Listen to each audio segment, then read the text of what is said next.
Hello friends, let's come to the fourth lecture of PT 365 International Relation। उसमें जो topic है that is issues related to security और पहला जो topic है दैट इज़ न्यूक्लियर डिसआर्मामेंट। तो अभी ये न्यूज़ में इसलिए है कि सिप्री की रिपोर्ट आई है, Stockholm International Peace Research Institute है, उन्होंने 2021 की रिपोर्ट निकाली है और उन्होंने बोला है कि जो न्यूक्लियर वॉरहेड्स हैं ग्लोबल वर्ल्ड में वो इंक्रीज़ हो रहे हैं धीरे धीरे। ठीक है, तो अब हाइलाइट्स देख लेते हैं, उसके बाद हम पढ़ते हैं न्यूक्लियर डिसआर्मामेंट होता क्या है। तो की हाइलाइट्स में अगर देखा जाए तो इंडियन न्यूक्लियर वॉरहेड्स जो हैं वो भी इंक्रीज़ हुए हैं 150 से अभी 2020 में 156 हो गए हैं। पाकिस्तान और चाइना जो भी न्यूक्लियर वॉरहेड्स हैं वो भी इंक्रीज़ हुए हैं और रशिया और यूएस टुगेदर अगर बात करें तो वो ग्लोबल वर्ल्ड का 90% न्यूक्लियर वेपन्स को उनके 90% जो न्यूक्लियर वेपन्स है ग्लोबल वर्ल्ड का वो उन्हीं के पास है। तो ये इंक्रीज़ हो रहे हैं अगर न्यूक्लियर वॉरहेड्स, तो वो कहीं ना कहीं हाईलाइट करते हैं कि हमारी जो न्यूक्लियर डिसआर्मामेंट जो हमने साइन किया था वो वर्सन हो रहा है, वो हम फॉलो नहीं कर रहे हैं। और जो कि हमने कोल्ड वॉर के बाद तय किया था कि हम न्यूक्लियर डिसआर्मामेंट करेंगे, बट हम वो फॉलो नहीं कर रहे हैं। अब न्यूक्लियर डिसआर्मामेंट होता क्या है? न्यूक्लियर डिसआर्मामेंट वो होता है जब हम न्यूक्लियर टेक्नोलॉजी जो है, न्यूक्लियर वेपन्स जो है पूरी तरह एलिमिनेट और रिड्यूस कर दें। रिड्यूस मतलब रिड्यूस कम कर दें या फिर उसको ख़त्म ही कर दें उसका यूज़ करना। इसका एम यही है कि न्यूक्लियर वेपन्स जो है वो पूरे वर्ल्ड से एलिमिनेट हो जाए। और टर्म डी न्यूक्लियराइजेशन है वो इसीलिए यूज़ किया जाता है जो कि हमारा प्रोसेस को डिस्क्राइब करता है, वो प्रोसेस जो हमारा न्यूक्लियर डिसआर्मामेंट को पूरी तरह कंप्लीट करते हैं। अब यूएन ने सॉर्ट किया है कि वो एलिमिनेट करेंगे nuclear weapons in first resolution, जब इन्होंने यूनाइटेड नेशन जनरल असेंबली ने अडॉप्ट किया था 1946 में। अब कौन कौन सी की ट्रीटीज़ हैं जो न्यूक्लियर डिसआर्मामेंट को कहीं ना कहीं फॉलो मतलब एनहांस करती हैं? तो सबसे पहली है पार्शियल टेस्ट बैन ट्रीटी, 1963 में आई थी। ये क्या करती है, जो भी न्यूक्लियर वेपन टेस्ट करते हैं उनको कंट्रीज़ जो हैं वो जो भी न्यूक्लियर वेपन को टेस्ट करती हैं उनको प्रोहिबिट करती है कि वो टेस्टिंग ना करें इन द एटमॉस्फेयर और आउटर स्पेस में, वाटर में या किसी भी area with in state territory, और कहीं पर भी रेडियो एक्टिव फॉल आउट नहीं होना चाहिए outside the state territory. Treaty on non proliferation of nuclear weapon की बात करें 1970 की, ये इसका एम यही है कि जो न्यूक्लियर वेपन का स्प्रेड है उसको प्रोहिबिट करना है, उसको प्रिवेंट करना है और पीसफुल यूजेस जो है न्यूक्लियर एनर्जी जो हम यूज़ कर रहे हैं उसका पीसफुल वे में यूज़ करें और टूवर्ड्स मूव करें टूवर्ड्स न्यूक्लियर डिसआर्मामेंट। ये ओनली बाइंडिंग कमिटमेंट है, मल्टीलेटरल ट्रीटी है जो जिसका गोल है disarmament by nuclear weapon state. तो एनपीटी क्या है? बाइंडिंग है। फिर comprehensive nuclear test ban treaty आती है। ये एक इंटरनेशनल ट्रीटी है जो सारे न्यूक्लियर एक्सप्लोजन्स को बैन करती है। हर एनवायरनमेंट में किसी भी जगह आप कभी भी न्यूक्लियर एक्सप्लोजन नहीं कर सकते हैं। ये सिग्नेचर के लिए ओपन की गई थी 1996 में, बट अभी तक फोर्स में नहीं आई है। इसमें क्या था कि 51 मेंबर्स साइन करेंगे तभी ये फोर्स में आएगी। फिर treaty on prohibition of nuclear weapon, तो ये एक लीगली बाइंडिंग इंस्ट्रूमेंट है जो कि न्यूक्लियर वेपन को प्रोहिबिट करता है लीडिंग टुवर्ड्स टोटल एलिमिनेशन। ये इंक्लूड करता है comprehensive set of prohibition on participating in any nuclear weapon activities which include undertaking to develop, test, produce, acquire, process, stockpile, ये सारी चीज़ों को मना करता है।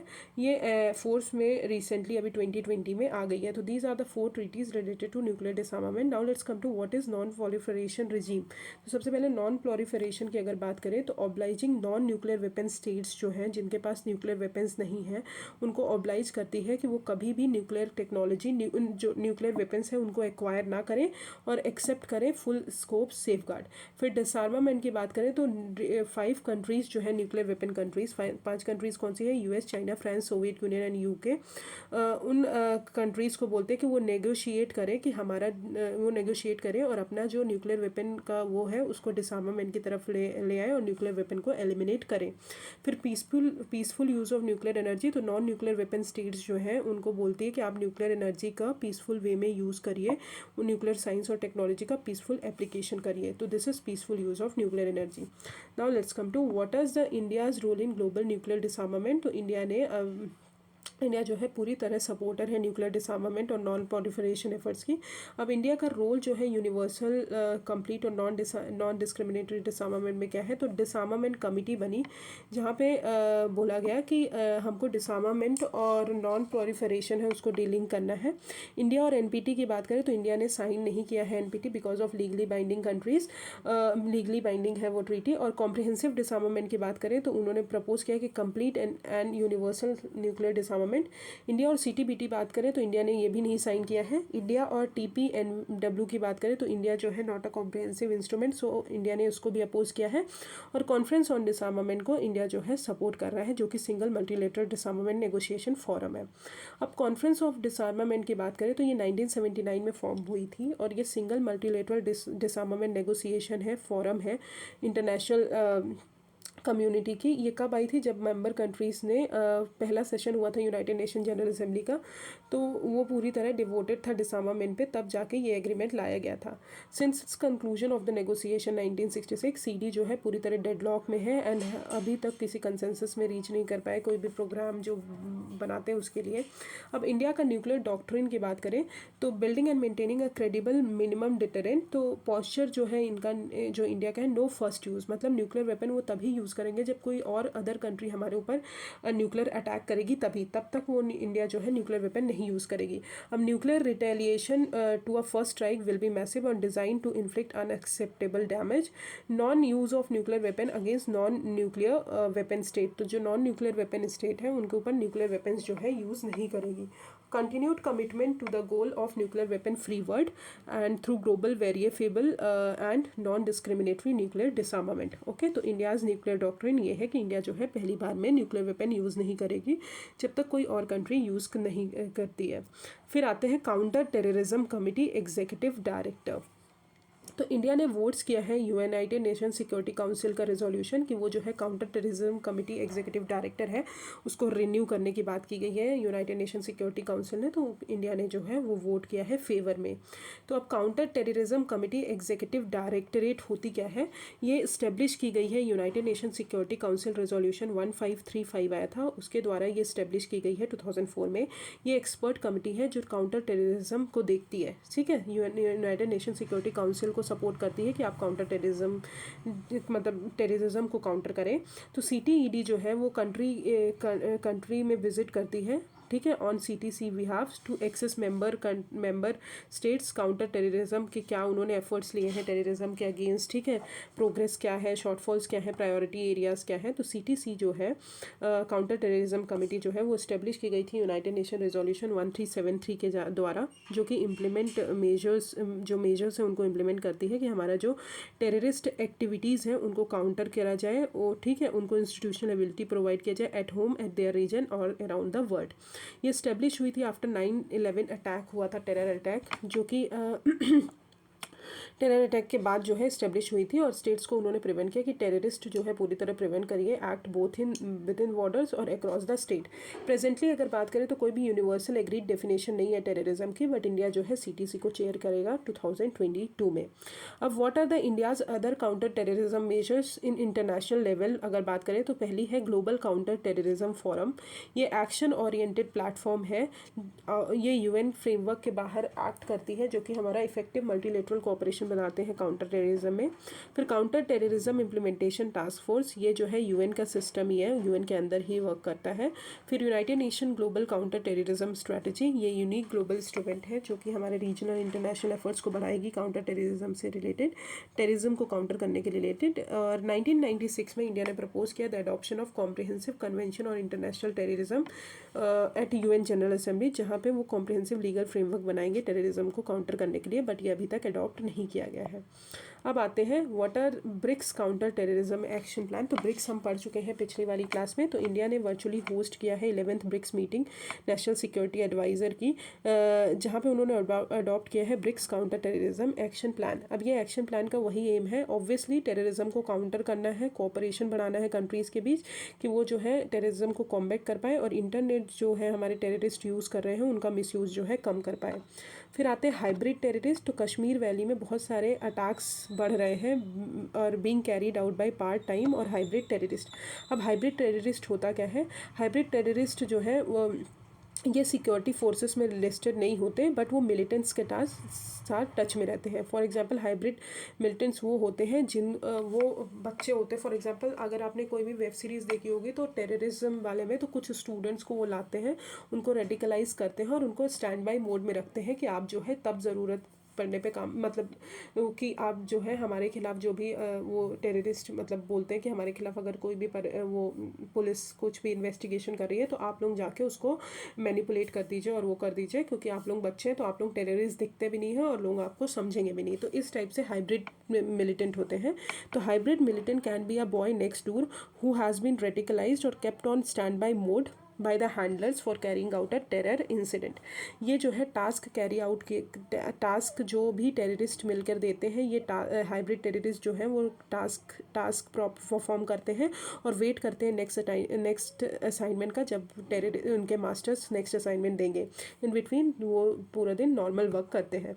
सच militants use weapons like pistols और grenades to create atmosphere of terror and fear, और there are different from OGWs that provide logistic support, cash, accommodation, other facilities to militant or terrorist.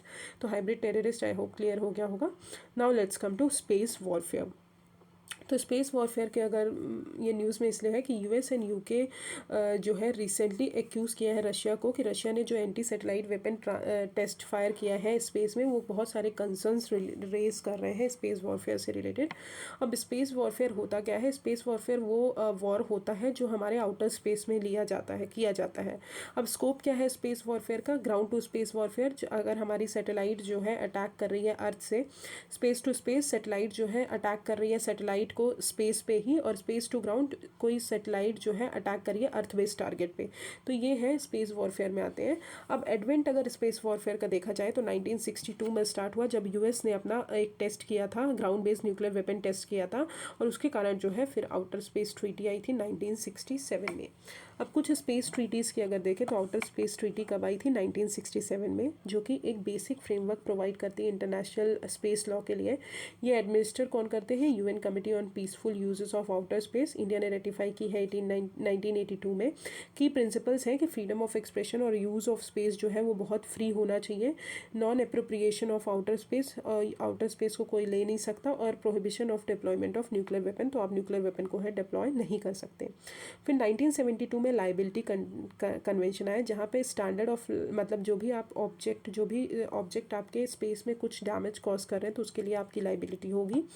1975 में रजिस्ट्रेशन कन्वेंशन आया, जहाँ पे states को require है कि सारे स्पेस ऑब्जेक्ट को आपको रजिस्टर करना है UN के साथ।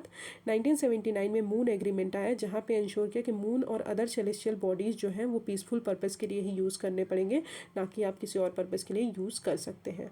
अब इंडियाज़ काउंटर स्पेस कैपेबिलिटीज़ की अगर बात करें तो मिशन शक्ति इंडिया ने लॉन्च किया था 2019 में, जो कि इंडिया को 4th कंट्री बनाया आफ्टर US, रशिया, चाइना, कि इंडिया ने जो है एंटी सैटेलाइट मिसाइल्स जो है टेस्ट की लोअर अर्थ ऑर्बिट में उन्होंने भेजा था, जो भी लोअर अर्थ ऑर्बिट में सैटेलाइट्स हैं उनको टारगेट करने के लिए। और ये demonstrated its capability to interact और intercept a satellite in outer space based on complete indigenous technology. फिर डिफेंस स्पेस एजेंसी इस्टेब्लिश की गई to command the space assets of army, navy, air force including military anti satellite capabilities. फिर defence space research organisation जो है create किया गया, जो technical और रिसर्च सपोर्ट प्रोवाइड करेगी हमारे DSA को। और इन स्पेस जो है ये एक्सरसाइज है, स्पेस वॉरफेयर एक्सरसाइज है, जो कि 2019 में कंडक्ट की गई, तो जो भी चैलेंजेस और शॉर्टफॉल्स हैं उनको आइडेंटिफाई करने के लिए। ओके, तो this is space warfare. Now let's come to defence export. तो अब एक्सपोर्ट क्या हो, हमारे डिफेंस जो है कितने एक्सपोर्ट होते हैं, इंडिया से क्या बाहर जाता है? तो रिसेंटली इंडिया ने formally inked its first major defence system export deal with Philippines. तो फर्स्ट मेजर किसके साथ? फिलीपींस के साथ, और उन्होंने $375 मिलियन डील जो है for BrahMos supersonic cruise missile sign की है। अब ब्रह्मोस आपको पता है, ब्रह्मोस हमने PT 365 की साइंस एंड टेक्नोलॉजी में पढ़ा है डिफेंस पार्ट में। तो ब्रह्मोस जो है universal long range supersonic cruise missile है, जो कि लॉन्च करी जाती है लैंड, सी, एयर हर जगह से against a surface and sea based targets. BrahMos जो है जॉइंट कोलाब्रेशन है इंडिया और रशिया के बीच में। ओके, और नेम जो है इसका रिप्रेजेंट किया है ब्रह्मपुत्र और मॉस्को रिवर से मिलके। और ये एक 2 स्टेज मिसाइल है, जहाँ पे सॉलिड प्रोपेलेंट यूज़ किया जाता है फर्स्ट स्टेज में, और लिक्विड रेमजेट जो है सेकेंड स्टेज में यूज़ किया जाता है। ये फायर एंड फॉरगेट प्रिंसिपल पे है और जो रेंज है मिसाइल की वो 290 किलोमीटर है as per obligation of MTCR, क्योंकि MTCR जो है उसके हिसाब से आप इतने रेंज तक ही किसी मिसाइल को फाइल कर सकते हैं, किसी मिसाइल को वो कर सकते हैं। फॉलोइंग इंडिया जो है, अगर इंडिया जो है 2016 में MTCR का मेंबर बन गया, इसलिए इंडिया जो है अब एक्सटेंड कर सकता है अपनी रेंज 450 किलोमीटर से 600 मीटर तक जो है अपनी रेंज जो है बढ़ा सकता है, क्योंकि MTCR इंडिया ने साइन कर दिया है। अब अदर सिमिलर मिसाइल्स अगर बात करें तो चाइना का HD-1 सुपरसोनिक मिसाइल है। ये कॉम्प्रिहेंसिव वेपन सिस्टम है जहाँ पे missile launch, command, control, target, indication, ये सारी चीज़ें कंट्रोल करता है। और मिसाइल जो है वो adopted to aircraft and ships as well as basic ground based vehicle version। SD-1 जो है ये बहुत कम फ्यूल लेता है than its competitors, rendering the lighter missile है able to fly faster and further. फिर टमाहोक ये जो है US की है और उसके अलाइज यूज़ करते हैं। ये long range all weather supersonic cruise missile है जो कि लॉन्च की जाती है शिप से, सबमरीन से, और स्ट्राइक करती है precisely from 100 miles away. Israel's का सी ब्रेकर जो है ये 5th generation long range autonomous precision guided missile है। फिर P-800 ओनिक्स यॉकोन्ट, ये रशिया का supersonic anti ship cruise missile है जो कि that has an effective guidance system and fire and forget missile. तो एक चीज़ मैं आपको बता दूं, ये सब याद करने की ज़रूरत नहीं है। आपको क्या याद करना है कि ये HD-1 सुपरसोनिक मिसाइल चाइना की है, ये USA की है, इसराइल सी ब्रेकर किसकी है, इसराइल की है, और P-8 ये रशिया की है। ठीक है, तो ये नाम बस याद करने हैं आपको। ब्रह्मोस मिसाइल आपको पूरा पढ़ना पड़ेगा क्योंकि ये बहुत इंपॉर्टेंट हो जाता है। अब हम rising defence export from India की अगर बात करें तो इंडिया का एक्सपोर्टेड मिलिट्री हार्डवेयर और सिस्टम जो है वो 38,500 करोड़ वर्थ है इन लास्ट 7 ईयर्स में। जो हमारा इंक्रीज़ कितना हुआ है 1.521 करोड़ से 8,434 करोड़ हो गया है 2021 में। मेजर आर्सेनल जो एक्सपोर्ट किए जाते हैं वो आर्मर्ड प्रोटेक्शन व्हीकल है, लाइट वेट टॉर्पेडोज हैं, वेपन लोकेटर्स, रडार हैं, फायर कंट्रोल सिस्टम्स हैं, ऑफशोर पेट्रोल वेजल्स हैं। तो ये सब जो है मेजर एक्सपोर्ट यही सब किए जाते हैं। प्रेजेंटली अगर बात करें तो इंडिया जो है एक डिफेंस इक्विपमेंट कितना एक्सपोर्ट करता है, टू मोर देन 75 कंट्रीज़ में एक्सपोर्ट करता है। 3 इंडियन कंपनीज जो है वो टॉप 100 डिफेंस कंपनीज में से एक है इन 2020 रैंकिंग में। Hindustan aeronautics limited, ordnance factory board और भारत इलेक्ट्रॉनिक्स लिमिटेड। फिर 2020 में draft defence procurement and export promotion policy promulgate की गई, जहाँ पे विजन किया गया कि इंडिया जो है उसको लीडिंग कंट्रीज़ में से बनाना है एक डिफेंस सेक्टर में, इंक्लूडिंग एयर स्पेस और नबल शिप बिल्डिंग सेक्टर्स। अब हम आते हैं what are the key goals and objective of defence draft defence procurement and export promotion policy. तो हमको टर्नओवर अचीव करना है 1,75,000 करोड़ तक, इंक्लूडिंग एक्सपोर्ट जो है 35,000 करोड़ इन एयर स्पेस और defence goods and services. Reduce करना है हमारा जो इम्पोर्ट पे हम जो डिपेंडेंट है उसको रिड्यूस करना है, और इंडिया को मेक इन इंडिया इनिशिएटिव जो है उसको बढ़ाना है। एक्सपोर्ट को प्रमोट करना है डिफेंस प्रोडक्ट्स को, और एनवायरनमेंट क्रिएट करना है कि R&D जो है वो एनकरेज हो पाए और हमारा जो ओन इंडस्ट्री है, जो हमारी इंडस्ट्री है वो सेल्फ रिलायंट बन पाए। अब आते हैं रिफॉर्म्स एंड स्टेप्स जो हमारे डिफेंस एक्सपोर्ट के लिए बूस्ट करने के लिए लिए गए हैं। तो पहला है इंडिजिनाइजेशन सपोर्ट टू MSME। तो MSME को जो है इंडिया का सपोर्ट मिला, तो गवर्नमेंट ने इशू किए हैं 2 पॉजिटिव इंडिजिनाइजेशन लिस्ट, जहाँ पे उन्होंने 209 आइटम्स को बोला है कि वो इम्पोर्ट नहीं किए जाएंगे, वो सिर्फ इंडिया में प्रोड्यूस किए जाएंगे और डोमेस्टिक इंडस्ट्री ही प्रोड्यूस करेगी और प्रोक्योर भी करेगी। इन एडिशन अगर बात करें तो परसेंटेज जो है कैपिटल आउटले का डिफेंस बजट के लिए वो रिजर्व कर दिया procurement from domestic country industry के लिए। सृजन पोर्टल जो है वो डेवलप किया कि जो भी डेवलपमेंटल सपोर्ट है MSME सेक्टर, स्टार्टअप और इंडस्ट्री के लिए उनको प्रोवाइड किया जाएगा। फिर सिंप्लीफाइड डिफेंस इंडस्ट्रियल लाइसेंसिंग। तो director general of foreign trade जो है उन्होंने डेलीगेट की है अपनी अथॉरिटी को और नोटिफाइड किया है डिपार्टमेंट ऑफ डिफेंस प्रोडक्शन को as a licensing authority for export of various items. ठीक है, तो अब जो है लाइसेंसिंग अथॉरिटी कौन है, department of defence production. Ministry of home affairs ने अपनी पावर को डेलीगेट किया है डिपार्टमेंट ऑफ डिफेंस प्रोडक्शन को ले कि वो एक सिंगल पॉइंट ऑफ कॉन्टैक्ट है एक्सपोर्टर्स के लिए, जो भी एक्सपोर्ट करना चाहते हैं किसी भी पार्ट को तो उनकी परमिशन लेनी पड़ेगी। फिर ओपन जनरल एक्सपोर्ट लाइसेंस जो है वो परमिट किया है कि इंडस्ट्री जो है वो एक्सपोर्ट कर सके specified items to specified destination. फिर investment and promotion and ease of doing business, तो complete end to end online portal launch किया है कि जो प्रोसेस कर रहा है एक्सपोर्ट, जो रिसीव कर रहा है एक्सपोर्ट, उसके लिए ऑथराइजेशन परमिशन डेवलप की है। इंट्रा कंपनी बिजनेस में earlier requirement of getting end user certificate from the government of importing country has been done away. और पावर्स जो है वो डेलीगेट की है डीआरडीओ को, सीएमडीज को ऑफ डीपीएसयू को कि एक्सपोर्ट जो है एक्सप्लोर कर सके एक्सपोर्ट अपॉर्चुनिटीज़ और पार्टिसिपेशन ग्लोबल टेंडर्स में। Scheme for promotion of defence export, तो ये जो है अपॉर्चुनिटी प्रोवाइड करेंगे जो भी हमारे प्रोस्पेक्टिव एक्सपोर्टर्स हैं कि उनको ऑप्शन दिया जाएगा कि वो प्रोडक्ट जो है सर्टिफाइड वे में गवर्नमेंट से ले सके, और एक्सेस किया जाएगा कि testing provide access to the testing infrastructure of ministry of defence. फिर ऑफसेट पॉलिसी रिफॉर्म्स जो है, ऑफसेट जो है ये एक इंपॉर्टेंट मैकेनिज्म है, अवेलेबल है हमारे जो डोमेस्टिक इंडस्ट्री है उनको कि अपना एक्सपोर्ट कैपेबिलिटी को बढ़ा सके। तो ऑफसेट ये ऑब्लिगेशन जो है ये इंटरनेशनल प्लेयर देते हैं कि हमारे जो इंडिया का डोमेस्टिक डिफेंस इंडस्ट्री है वो बूस्ट हो सके अगर जो है इंडिया डिफेंस इक्विपमेंट सप्लाई कर रहा है। This helps in acquisition of critical technology required for high and weapons platform so that same can be leveraged for export. Reform in offset policy जो है इंक्लूड किया गया है इन DAP 2020।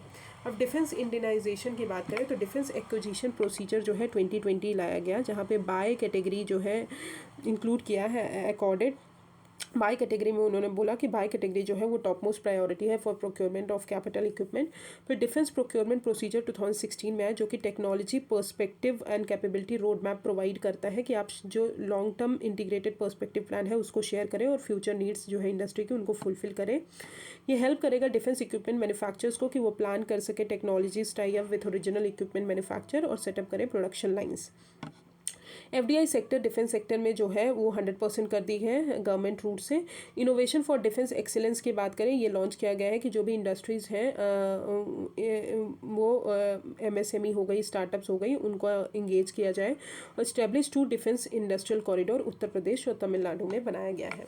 अदर्स की बात करें तो स्पेसिफिक इंसेंटिव जो है इंट्रोड्यूस किया गया है अंडर फॉरेन ट्रेड पॉलिसी 2015 जो कि हमारे एक्सपोर्ट डिफेंस सेक्टर के एक्सपोर्ट को बूस्ट करेगा और हाईटेक आइटम्स को। और मिनिस्ट्री ऑफ एक्सटर्नल अफेयर्स ने फैसिलिटेट किया है line of credit for countries to import defence product. Okay, so this is the defence वाला part. Now let's come to integrated theatre command. तो recently chief of defence staff जो है उन्होंने meeting chair की with a vice chief of 3 services, ठीक है, among others in the backdrop of concerns that कि जो प्रपोज्ड मॉडल है इंटीग्रेटेड थिएटर कमांड का उससे रिलेटेड क्या कंसर्न्स भी रेज किए गए हैं। तो इंटीग्रेटेड थिएटर कमांड क्या है, आपको ये इंपॉर्टेंट है प्रीलिम्स के लिए जानना है। तो ये एक इंटीग्रेटेड थिएटर जो कमांड है ये एक यूनिफाइड कमांड है, मतलब तीनों सर्विसेज जो है एक साथ मिलकर काम करेंगी अंडर अ सिंगल कमांडर के अंदर तीनों सर्विसेज एक साथ मिलकर काम करेंगे for geographical theatres that are of security concern. तो कमांडर जो है इन सब फोर्सेस के कौन है, ये सारे रिसोर्सेज जो भी कमांडर होगा इंटीग्रेटेड थिएटर कमांड का वो सारे रिसोर्सेज जो है अपने पास रखेगा और जिसको भी ज़रूरत होगी तीनों फोर्सेस में से उनको देगा, उनको फिर पहुंचाया जाएगा। जैसे कि इंडियन एयरफोर्स, आर्मी और नेवी को कुछ भी ज़रूरत हो तो इनके ही पास से वो चीज़ें जाएंगी। अब आइडिया जो है इंटीग्रेटेड थिएटर कमांड का वो प्रपोज किया था कारगिल रिव्यू कमेटी ने और DB सिकेटकर कमेटी जो थी उन्होंने।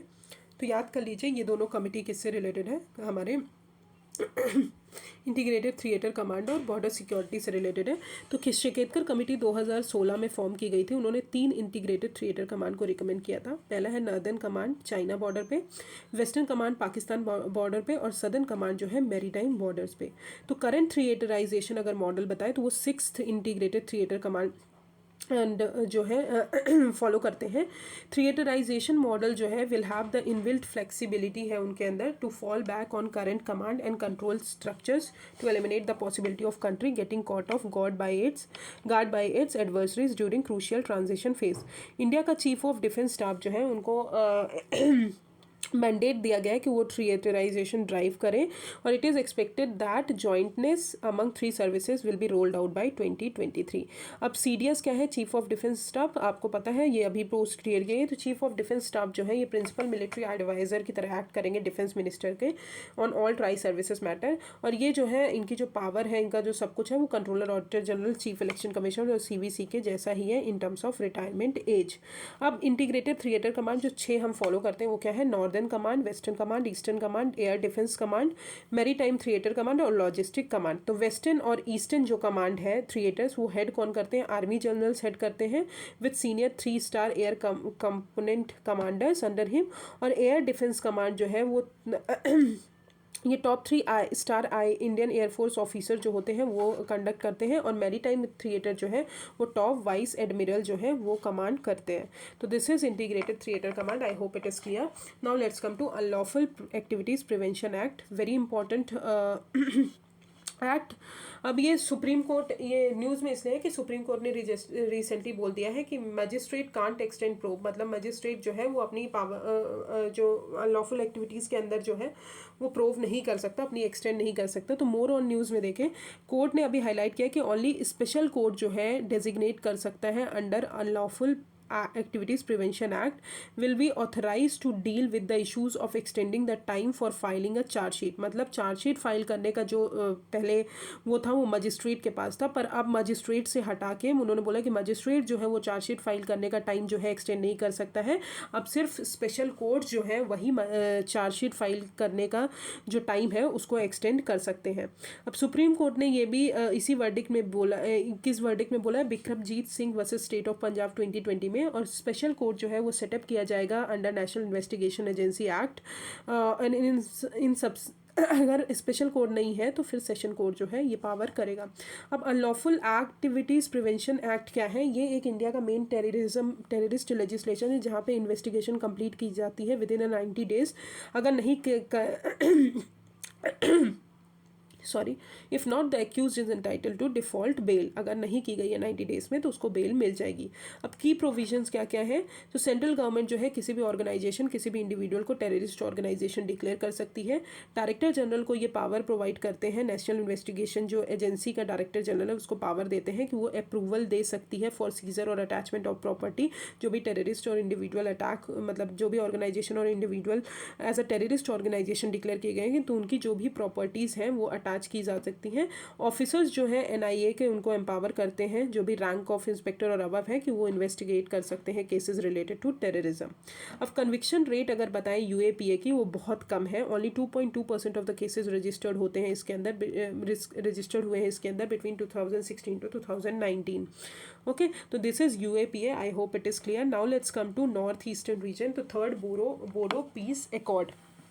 तो बोडोलैंड आपको पता है, तो why it is in news कि आसाम गवर्नमेंट ने अभी Bodoland department for faster development of Bodoland territorial region जो है वो सेटअप किया है and to deal with issues जो है 4 BTR रीजन से उनको जो है वो करेंगे, जैसे कि कोखराझर हो गया, बक्सा हो गया, चिरांग हो गया और उदलगुरी हो गया। तो इससे रिलेटेड जो भी इशूज़ हैं उनको वो करेंगे।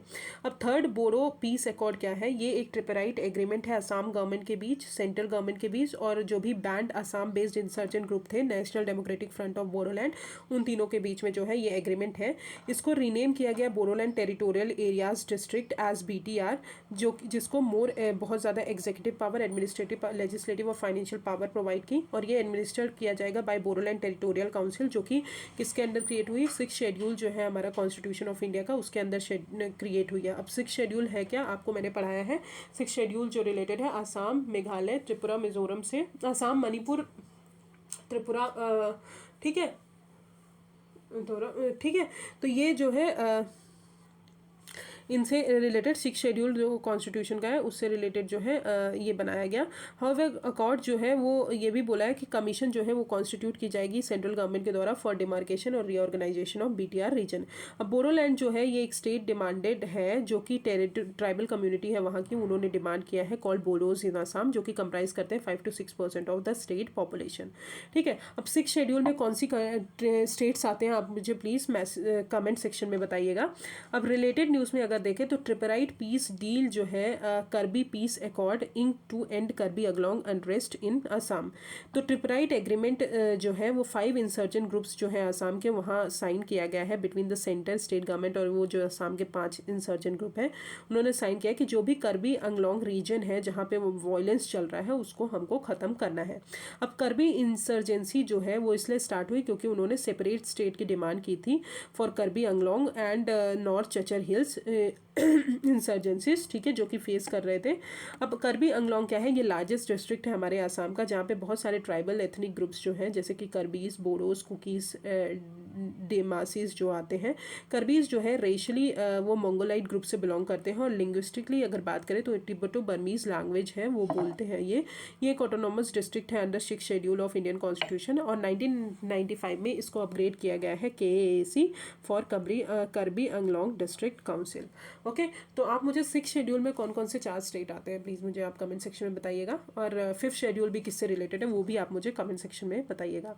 अब आइलैंड डेवलपमेंट स्ट्रैटेजी, रिसेंटली कुछ डेवलपमेंट चेंजेस जो हैं अपोज किए गए हैं आइलैंड में, जो भी लक्षद्वीप और अंडमान एंड निकोबार आइलैंड है वहाँ पे कुछ डेवलपमेंट चेंजेस को अपोज किया गया है। मोर ऑन न्यूज़ में देखें तो लक्षद्वीप एडमिनिस्ट्रेशन ने इंट्रोड्यूस किए हैं कुछ लेजिस्लेशन जिसके कारण वो अपोज है। तो लक्षद्वीप एनिमल प्रिजर्वेशन रेगुलेशन 2021, ये इन्होंने इसलिए किया है कि जो भी हमारे काऊ का स्लॉटरिंग है, किसी भी एनिमल का स्लॉटरिंग है, उसको प्रोहिबिट करा है विदाउट अ सर्टिफिकेट। अगर सर्टिफिकेट अथॉरिटीज़ इशू नहीं करती तब तक आप जो है स्लॉटरिंग नहीं कर सकते एनिमल का।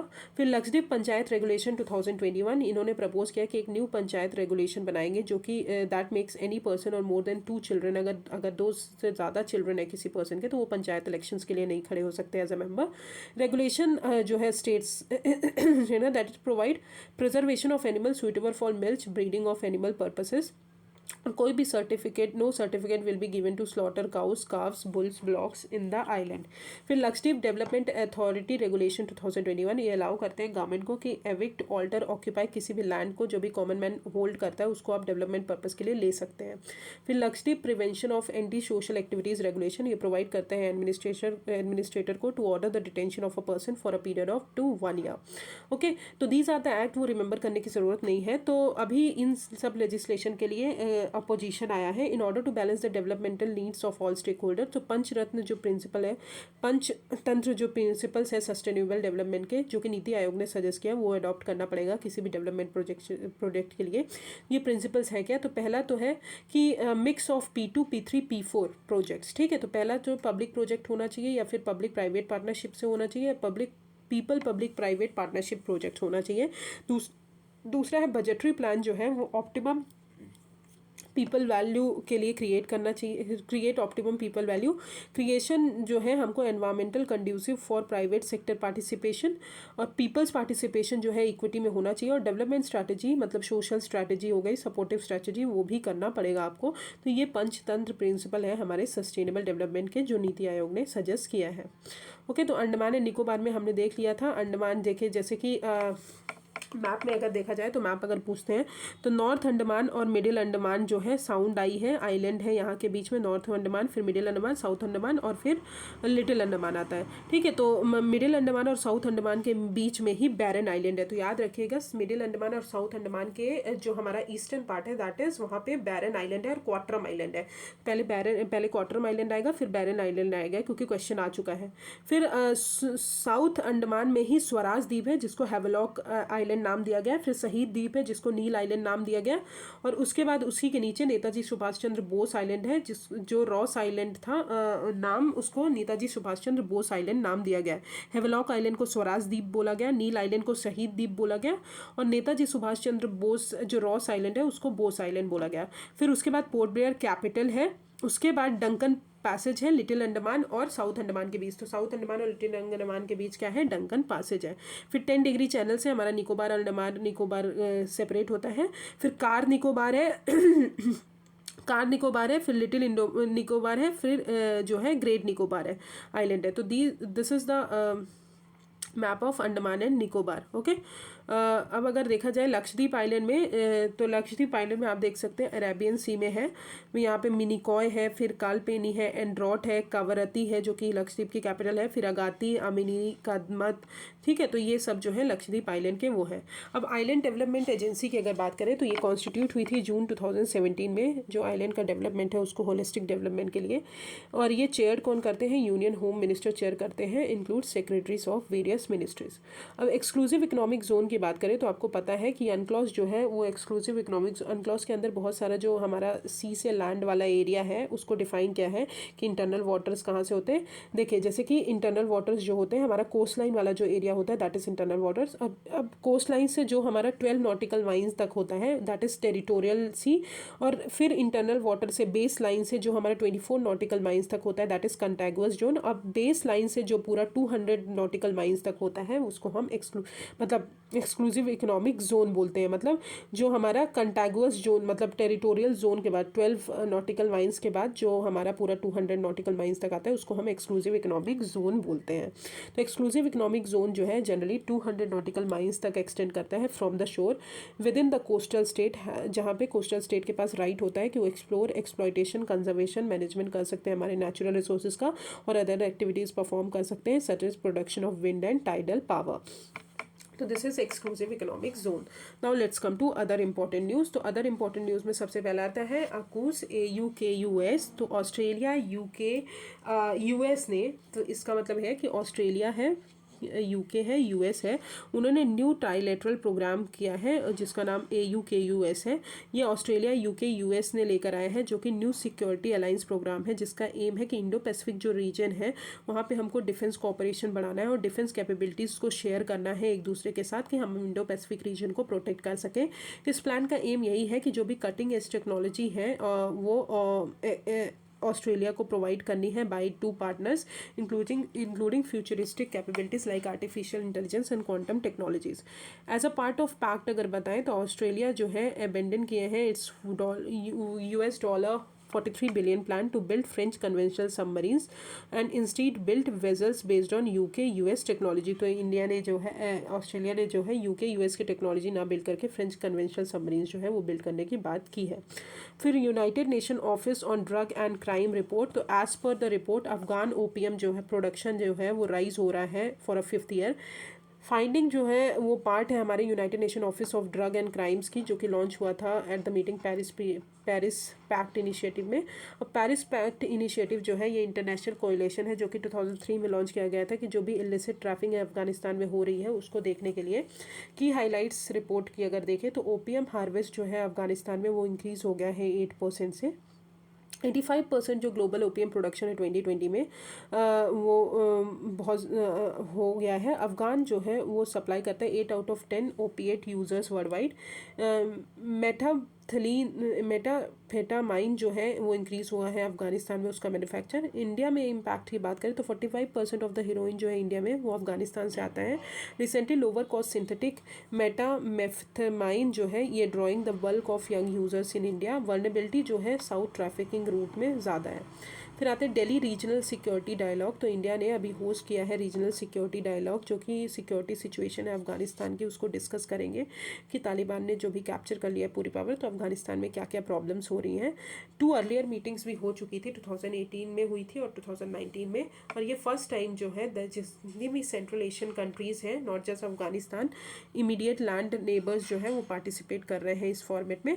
दिल्ली डिक्लेरेशन अडॉप्ट किया गया है by the NSA of Russia, Iran, Tajikistan, Uzbekistan, Turkmenistan, Kazakhstan and Kyrgyzstan. और एग्रीमेंट जो है बहुत सारे इश्यूज़ को देखेंगे जैसे कि पीसफुल, सिक्योर और स्टेबल अफगानिस्तान को सपोर्ट प्रोवाइड करेंगे, कलेक्टिव कोऑपरेशन करेंगे कि वहाँ से जो रेडिकलाइजेशन, एक्सट्रीमिज्म है, सेपरेटिज्म है उसको हम ख़त्म कर पाएँ। ह्यूमैनिटेरियन असिस्टेंस भी प्रोवाइड किया जाएगा अफगानिस्तान को। फिर आते हैं नेशनल मैरीटाइम सिक्योरिटी कोऑर्डिनेटर। तो सेंटर ने अभी नेशनल मैरीटाइम सिक्योरिटी कोऑर्डिनेटर को अपॉइंट किया है और ये रिकमेंड किया था कारगिल रिव्यू कमेटी ने। तो नेशनल मैरीटाइम सिक्योरिटी कोऑर्डिनेटर है क्या? ये इंटरफेस है बिटवीन द सिविलियन और मिलिट्री मैरीटाइम डोमेन्स।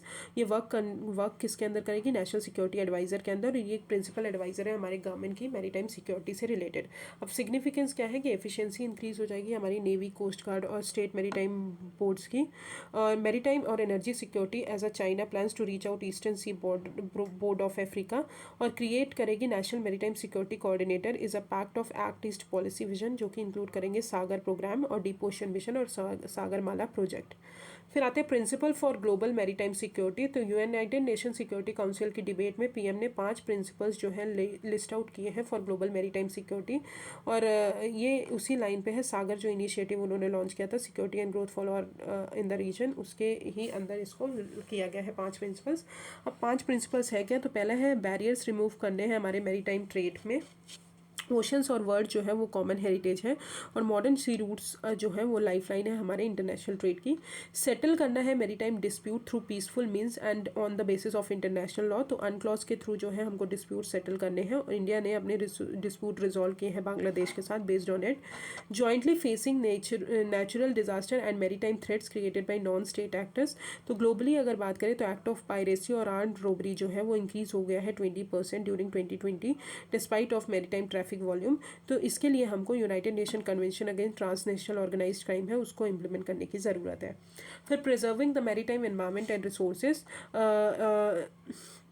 तो ओशियंस जो है वो हमारे लाइवलीहुड, सोशल एंड कल्चरल सबके लिए इंपॉर्टेंट होते हैं, तो उसके लिए भी हमको देखना है।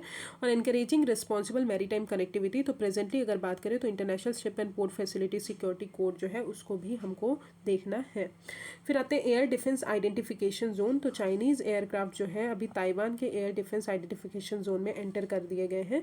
तो एयर डिफेंस आइडेंटिफिकेशन जोन क्या है, ये है it is the air space over land और वाटर। तो लैंड और वाटर के ऊपर जो एयर स्पेस होता है उसको, जो कि हमको अर्ली वार्निंग सिस्टम प्रोवाइड करते हैं कि उन कंट्री को हेल्प कर सके कि जो भी उनका सोवरेन एयर स्पेस है जो भी एयर स्पेस है वहाँ पे कौन कौन से इनकर्शंस हो रहे हैं।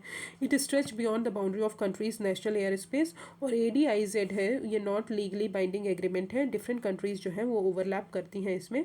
However a country can not shoot down an aircraft that enters it's ADIZ without notification. अब आते हैं फाइनेंशियल एक्शन टास्क फोर्स। तो पाकिस्तान जो है फिर भी ग्रे लिस्ट में ही है FATF के। ऑल्सो टर्की, जॉर्डन, माली जो है वो भी ग्रे लिस्ट में ऐड किए गए हैं, वाइल मॉरिशस और बोत्सवाना जो है वो उनको ग्रे लिस्ट से हटा दिया गया है।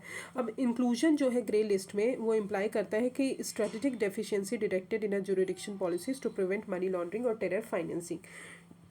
ठीक है, ये डिफ़िकल्ट करते हैं कि कंट्री जो है फाइनेंशियल और इंटरनेशनल ऑर्गेनाइजेशन से जो भी एड है उनको प्रोवाइड किया जाता है वो उनको नहीं मिलेगा।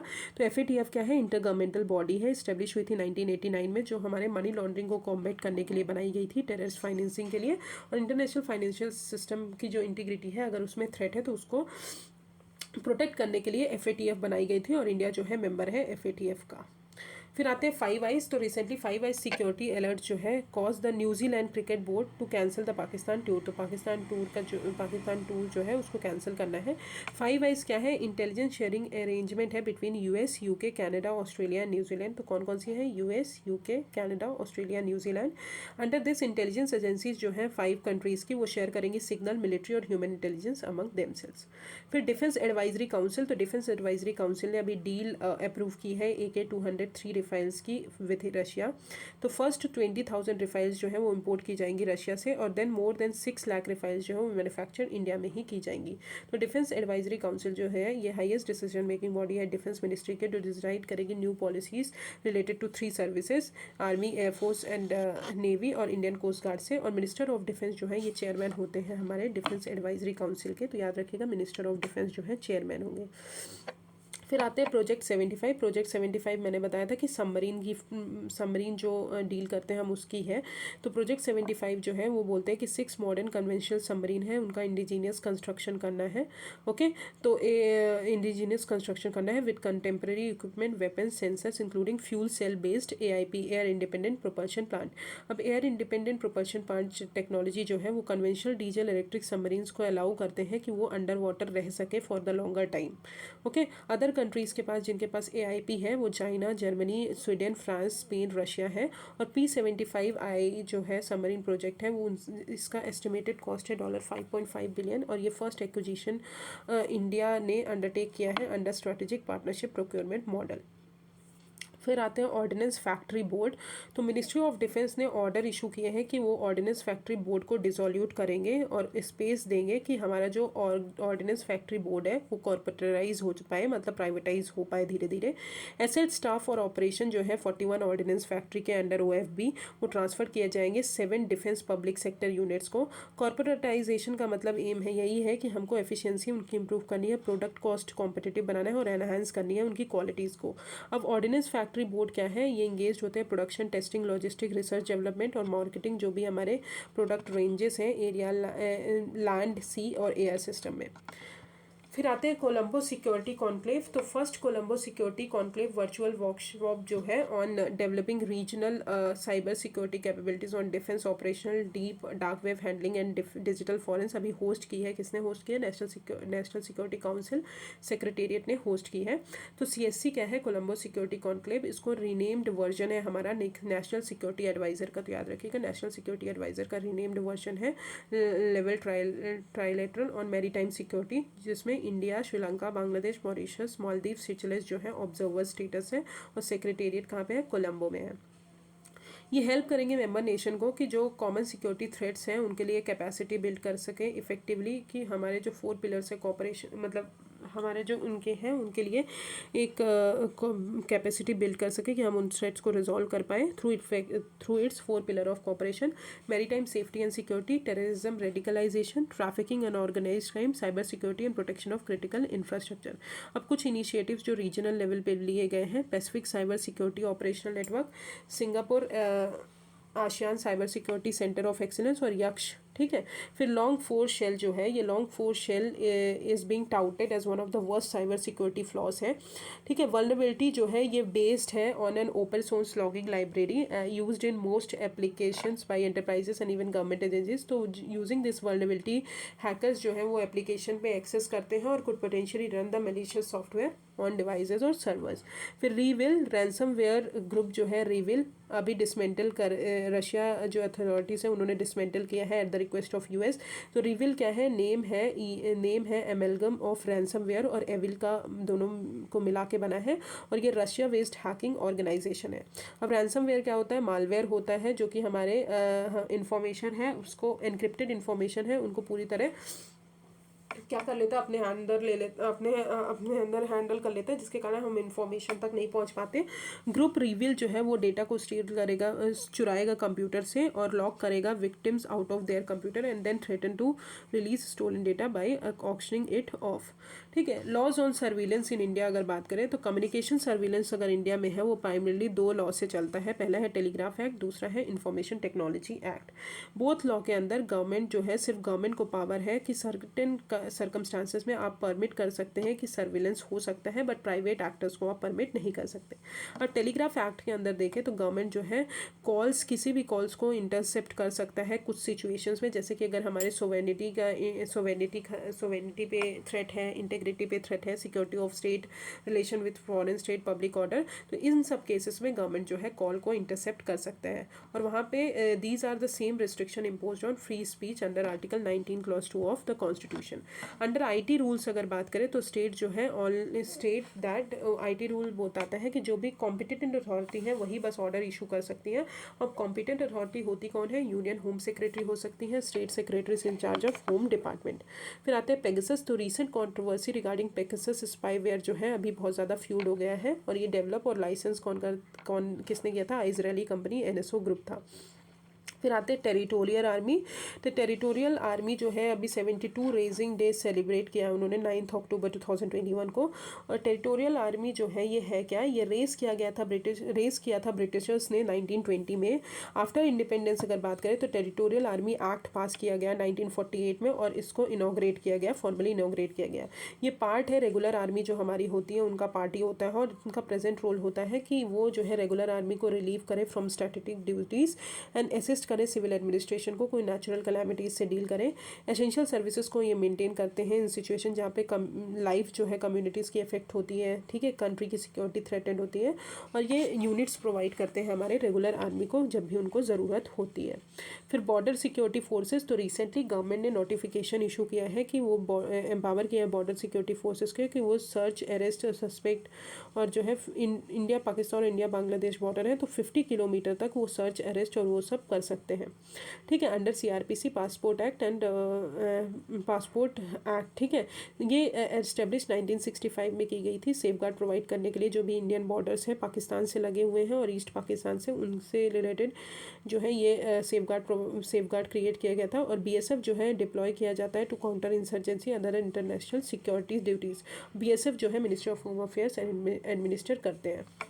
फिर NCC नेशनल कैडेट कॉर्प्स, तो मिनिस्ट्री ऑफ डिफेंस ने कॉन्स्टिट्यूट किया है high level expert committee for comprehensive review of NCC। तो NCC क्या है, यूथ डेवलपमेंट मूवमेंट है, ये हर स्कूल और कॉलेजेस में बनाई जाती है NCC ग्रुप, जो कि 1948 में एग्जिस्टेंस में आया था। NCC का एम है कि कैरेक्टर, कॉमरेडशिप, डिसिप्लिन और सेकुलर आउटलुक, स्पिरिट, एडवेंचर जो है डेवलप करें और आइडियल्स जो है हमारे सेल्फलेस सर्विस की वो यंग सिटीजन्स को प्रोवाइड कर सके। NCC जो है हर रेगुलर स्टूडेंट के लिए एप्लीकेबल है, मतलब ओपन है कि स्कूल्स के और कॉलेजेस के जो भी बच्चे हैं वो वॉलंटरी बेसिस पे वहाँ पे एडमिट हो सकते हैं। मिनिस्ट्री ऑफ डिफेंस जो है वो डील करती है NCC एट नेशनल लेवल और मिनिस्ट्री ऑफ एजुकेशन जो है सारे स्टेट में NCC को देखती है। फिर defence of India startup challenge 5.0, तो ये लॉन्च किया गया है IDX पोर्टल जो है उसके अंदर। IDX जो है इसका एम है कि सेल्फ रिलायंस हमको अचीव करना है और टेक्नोलॉजी डेवलप करनी है और इनोवेशन करना है फास्टर जो डिफेंस सेक्टर में है और इमर्जिंग इंडस्ट्रीज जो है उनको भी इन्वॉल्व करना है। अब DIO क्या है, ये नॉन प्रॉफिट कंपनी है जो कि IDX फ्रेमवर्क को एडमिनिस्टर करती है और डिपार्टमेंट ऑफ डिफेंस प्रोडक्शन जो है वो फंड रिलीज करते हैं DIO को फॉर सेटिंग ऑफ और मैनेजिंग IDX नेटवर्क। फिर मंथन 2021 हैकाथॉन, ये एक यूनिक नेशनल इनिशिएटिव है जो कि आइडेंटिफाई करते हैं हमारे इनोवेटिव कॉन्सेप्ट और टेक्नोलॉजी सॉल्यूशंस को कि जो भी हमारे सिक्योरिटी चैलेंजेस हैं उनको एड्रेस कर पाए। चैलेंजेस कौन कौन से होते हैं, जैसे फेक कंटेंट आइडेंटिफिकेशन हो गया, predictive cyber crime, data analytics हो गया, इन सबको ये ऑर्गेनाइज किसने किया है, bureau of police research development under ministry of home affairs in coordination with innovation cell of ministry of education and AICTE। अब आते हैं वाइट शिपिंग इंफॉर्मेशन एक्सचेंज, तो रिसेंटली साइन किया गया है ये इंडियन नेवी और रॉयल नेवी जो है मान के उन्होंने मिल के साइन किया है। अब वाइट शिपिंग इंफॉर्मेशन होता क्या है, वाइट शिपिंग इंफॉर्मेशन मतलब होता है refers to exchange of relevant advance information on identity and movement of commercial non military merchant vehicle. जो भी नॉन मिलिट्री मर्चेंट वेजल्स होते हैं, जो भी जिनका commercial non military merchants vessels होते हैं उनका मूवमेंट और उनको आइडेंटिफाई करना, मतलब उनको आइडेंटिफाई करना और उनसे रिलेटेड एडवांस इंफॉर्मेशन प्रेजेंट करना, एक्सचेंज करना, उसको वाइट शिपिंग इंफॉर्मेशन बोलते हैं। और शिप्स जो है दो टाइप में क्लासिफाइड है, वाइट, ग्रे, ब्लैक, मतलब क्लासिफाइड। तो वाइट जो है कमर्शियल शिप्स होती हैं, ग्रे जो है मिलिट्री वेजल्स होते हैं, ब्लैक जो है लीगल वेजल्स होते हैं। ये प्रिवेंट करते हैं potential threat from sea from impinging on the coastal and offshore security of the country. और इंडिया ने साइन किया है वाइट शिपिंग एग्रीमेंट बहुत सारी कंट्रीज़ के साथ। फिर ऑपरेशन संभावना दैट इज़ गुडविल, तो रिसेंटली इंडियन आर्मी ने डिसाइड किया है कि वो 110 स्टूडेंट्स जो है जम्मू कश्मीर और लद्दाख से कि उनको स्पॉन्सर करेंगे अपने रेजिडेंशियल स्कूल्स में और हायर एजुकेशन इंस्टीट्यूशन में एज पर ऑपरेशन सद्भावना। तो ऑपरेशन सद्भावना है क्या, इसका एम यही है कि जो हमारे रेसिडेंट्स हैं 2 UTs के वो हार्ट जो है और माइंड्स जो है विन कर लें। इट्स यूनिक ह्यूमन इनिशिएटिव है to address aspiration of people affected by terrorism. It involves active इसमें आर्मी का इंगेजमेंट कराया जाएगा with civil administration, social sectors like education, health और सैनिटेशन। तो ऑपरेशन सद्भावना जो है जम्मू एंड कश्मीर में लॉन्च किया गया है। So this is the end of disarmament wala part. I will cover miscellaneous tomorrow. Thank you so much. If you have any problem, just comment me on the comment section. Thank you.